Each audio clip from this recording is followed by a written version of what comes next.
A warm welcome, everybody.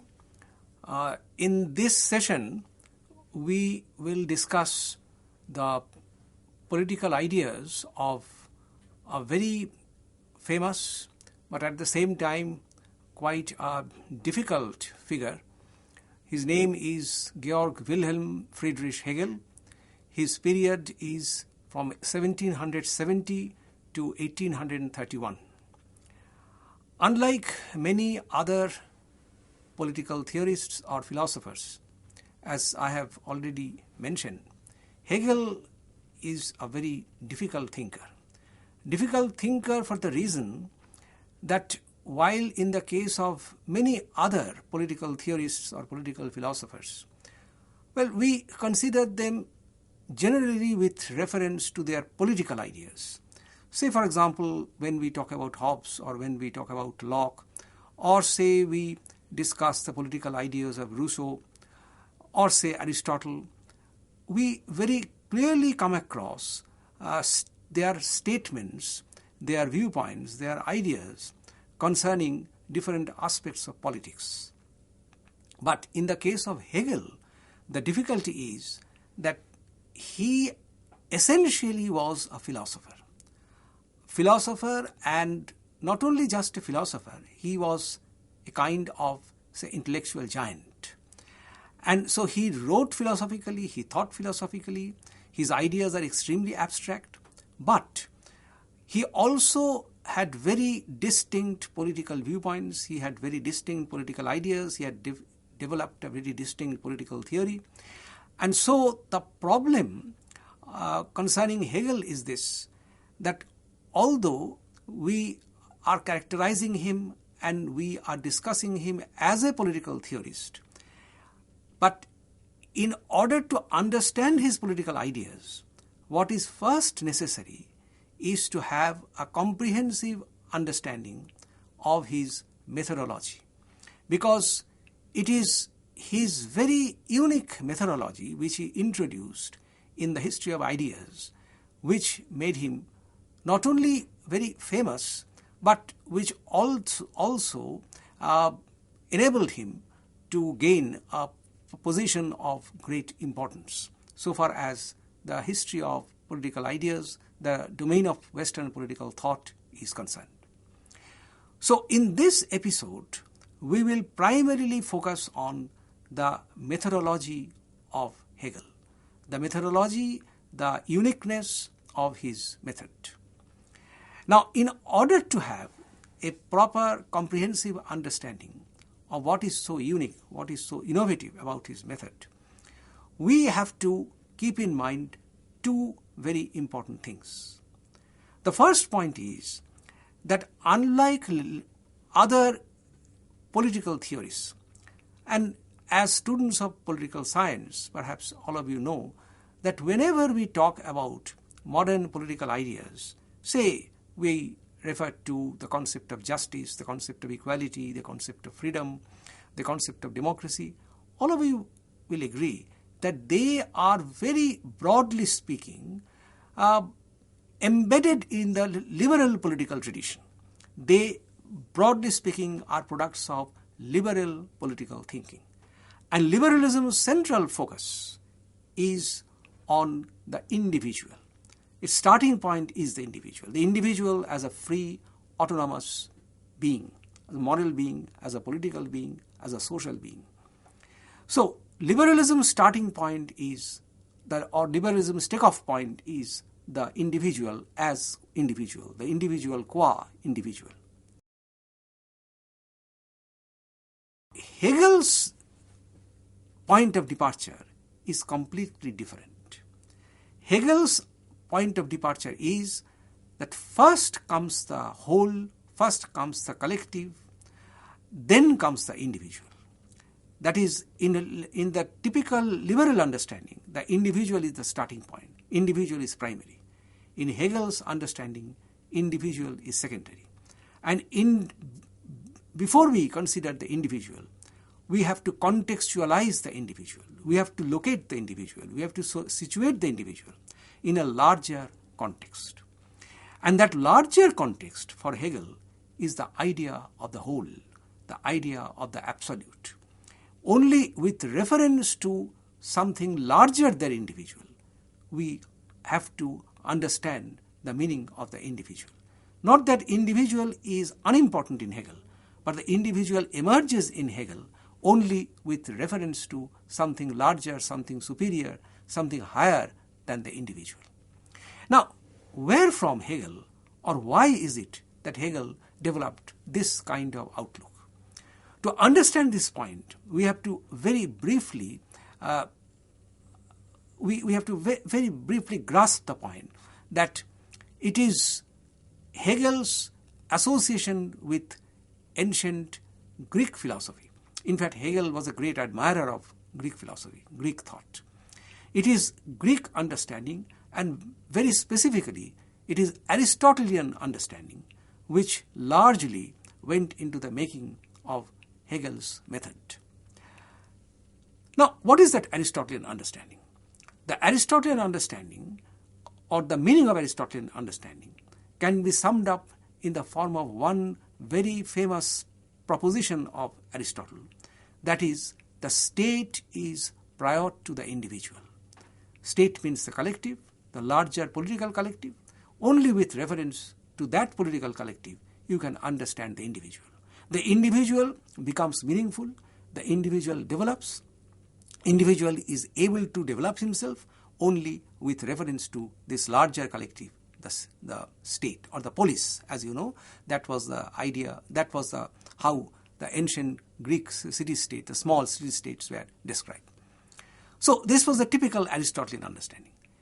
What Hegel does, to cut a long story short, what Hegel does is he practically expands, elaborates and deepens this Aristotelian understanding.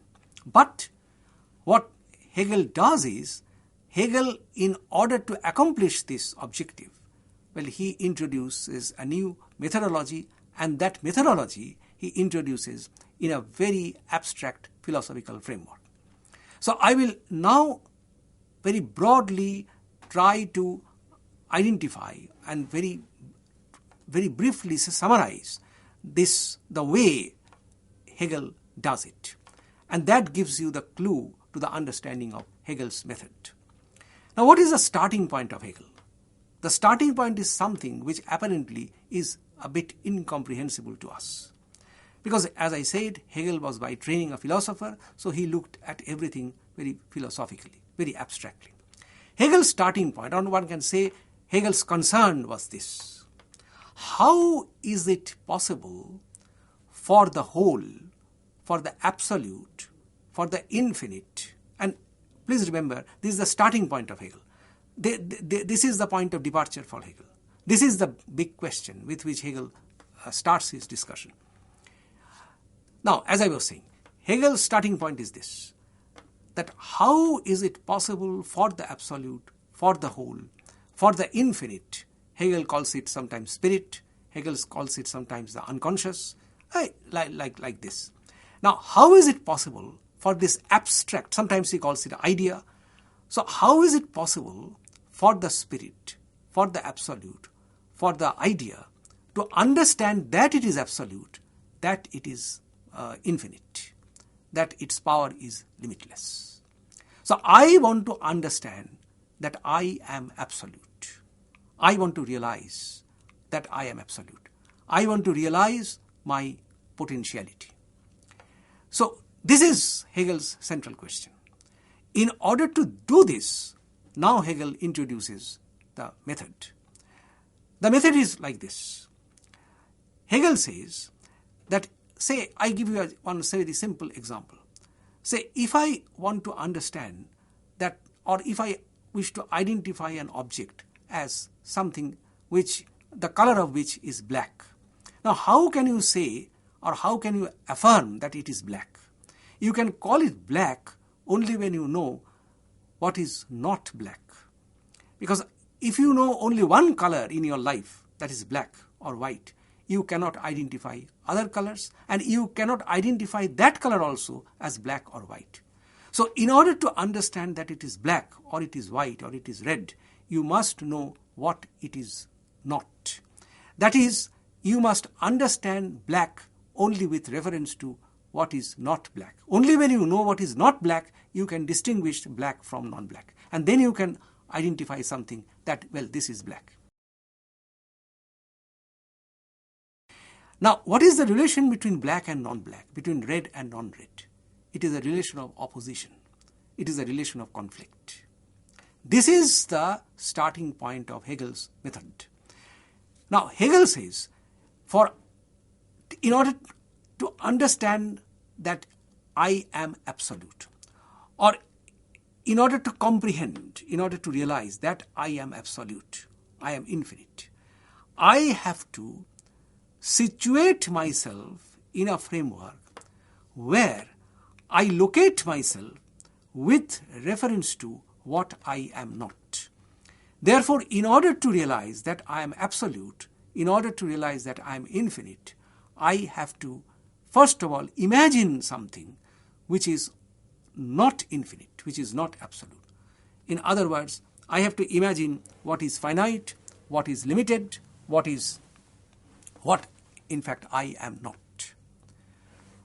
That means I have to imagine. Hegel does not use the word or does not use the expression imagine.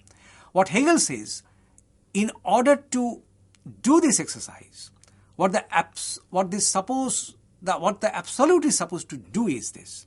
The absolute has to abstract itself, or one can say, to use a simpler expression, the infinite or the absolute or the spirit has to imagine, has to construct something, of course by way of imagination, which is opposed to it. That is, if I have to understand that I am infinite, if I have to understand that I am absolute, then I have to imagine, I have to construct, by way of imagining, I have to construct, I have to locate something which is not infinite, which is not absolute. That is something finite. So, Hegel says, in order to do this exercise, what therefore I have to imagine is something opposed to infinite, something opposed to absolute. Now, if A is infinite, and if A wants to realize that it is A, that is infinite, then A has to create something, of course, through imagination, through a process of abstraction, that which is not A. You call it, say, A1. And what is the relation between A and A1? It is a relation of opposition. It is a relation of conflict. So, only with reference to A1, I can understand that I am A.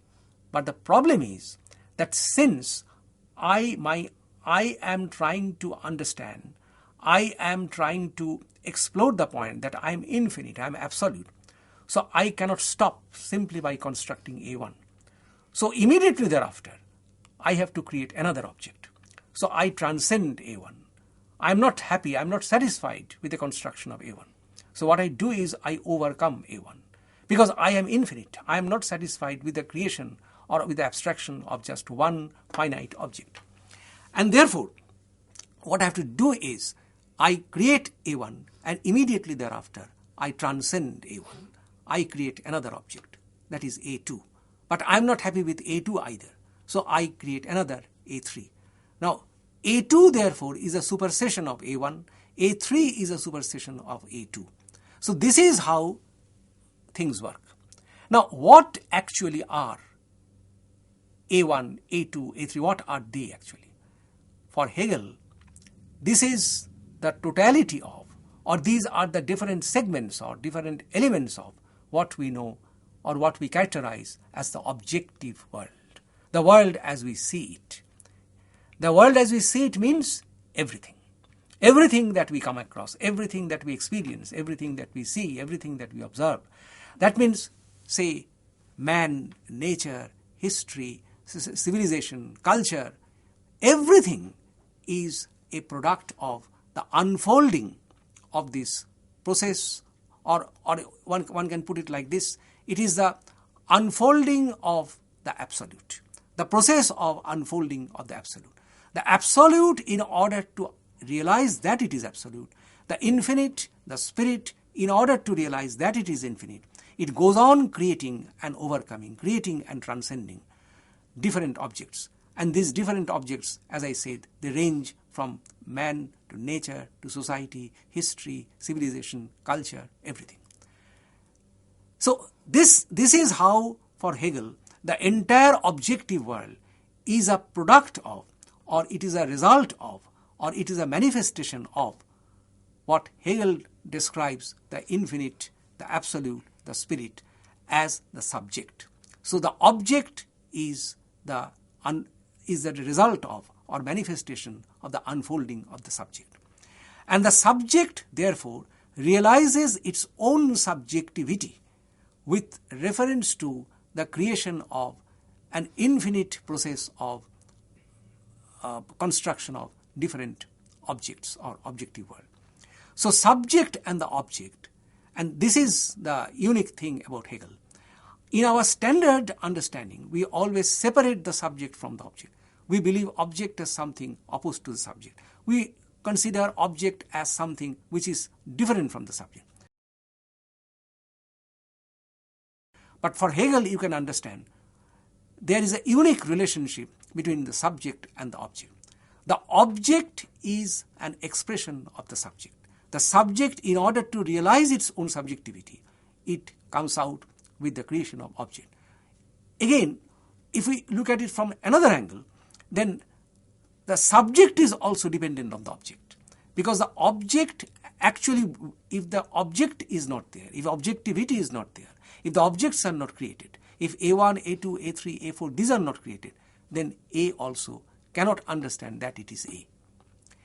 In other words, if you look at this whole process, then I hope you can identify two very important elements. One is the emphasis on the whole, the emphasis on the absolute, the emphasis on the infinite, emphasis on what is generally described as totality. So this is one element. The other element is the element of contradiction. I exist only with reference to what I am not. I exist only with reference to my opposite. This understanding or this approach that everything has to be understood with reference to its opposite, well, this is generally known as the method of Hegel, and sometimes it is also this particular element of Hegel. This is also associated with another very important issue, that is, you can guess. Hegel introduces through this idea of opposites the element of movement, the element of dynamism, the dynamics of the objective world. That is, the objective world, it is not something static. One after another, different objects are being created. And through this process of infinite creation, what is happening is that the subject realizes that it is an infinite absolute subject. Now, this being the point, it leads to two very important consequences for Hegel. The first important consequence is that, and this question of course one can raise, that what happens to this process? What is the result of this process? What actually comes out of this process? What Hegel tries to argue is this: the subject eventually realizes that I am infinite, I am absolute. So the subject returns to itself. The subject realizes its own subjectivity.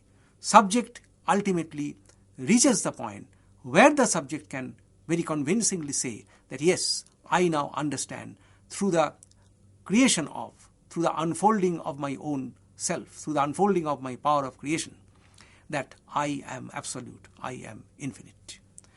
So it shows the power of the subject, the power and passion of the subject. This is one very important element of Hegel, one very important consequence for Hegel.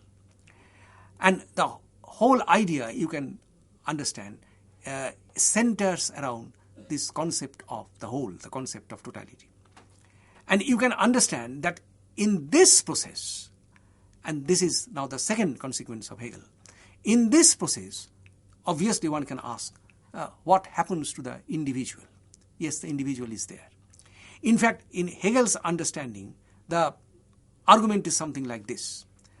At one stage of the evolution of these objects, you come across the rise of, the emergence of, or the creation of the human mind. And Hegel says that of all things, of all products of the subject, because everything is a product of the subject, everything is an expression of the subject. Human mind, according to Hegel, it is the highest creation. So that means human mind means man. Now, man, therefore, for Hegel, is an expression, the supreme expression of the subject.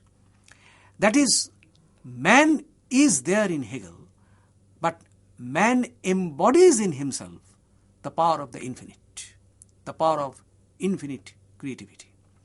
That is the remarkable thing about Hegel. That is, Hegel nowhere undermines the role of the individual. But for Hegel, the interesting point is this. This individual is not just an individual, it's not a biological creature. It is of course a biological creature, but it is something more than a biological creature. The individual being an expression of the subject, the individual embodies in himself the power of subjectivity, the power of the infinite. So the individual has got limitless powers because the individual himself is an expression of the subject. This is the second consequence of Hegel's method. And this method, incidentally, it should be told, this method of Hegel, this is commonly known as the method of dialectics.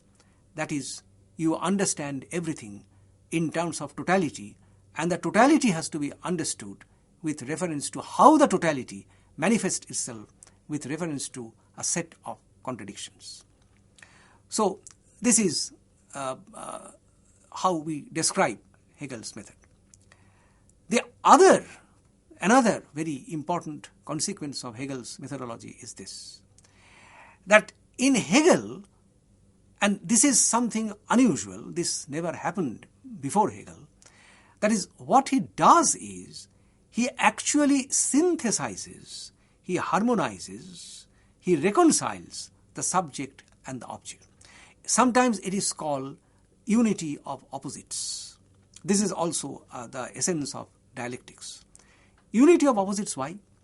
Because, as I have already briefly explained to you, that subject is the author and object is the product. But while on one level, object is an expression of the subject also cannot exist independent of the object. Because if you take away the objective world, say if you deny the importance of the objective world, the subject cannot realize that it is subject. Therefore, it's a relation of mutual interdependence. The subject dependent on the object dependent on the subject. So it is a subject-object unity. This unity of the subject and object, it is another very major consequence of Hegel's method. Therefore, so far as Hegel's methodology is concerned, you can understand that he ultimately introduces a highly innovative methodology in the sense that earlier subject and object, then finite and infinite, well, these things were always regarded as something separate, one separate from the other. But in Hegel, what we come across is, number one, accomplishment of the idea of totality. Second, the focus on contradiction. And third, the idea of subject-object unity. These are the three major consequences of Hegel's philosophy, and it is this methodology which Hegel actually applied to the understanding of his political theory, the most important element of which is his idea of the state. Thank you.